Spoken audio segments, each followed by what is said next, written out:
ఆచార్యుల వారు ఒకానొక సందర్భంలో విజృంభించి ధనస్సు పట్టుకుని వైరి పక్షంలో ఒక్కడిని బ్రతకనివ్వనని అగ్నిహోత్రంలా విజృంభించాడు. కృష్ణ పరమాత్మ దగ్గరికి వెళ్ళి ఏడిచాడు ధర్మరాజు. ఏం చేయమంటావు, ఎలా ఇప్పుడు సాక్షాత్తు గురువు ఆయన్ని ఎలా నిగ్రహించడం?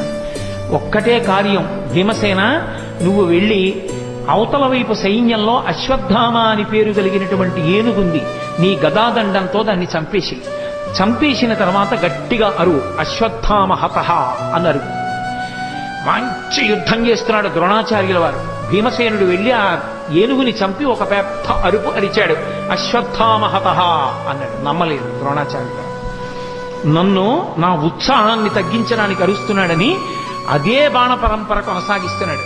ధర్మరాజు పరిగెత్తికెళ్ళాడు కృష్ణుడి దగ్గరికి. పెద్ద ధర్మాన్ని నిలబెట్టడానికి చిన్న అధర్మం చెయ్యక తప్పదు ధర్మరాజా.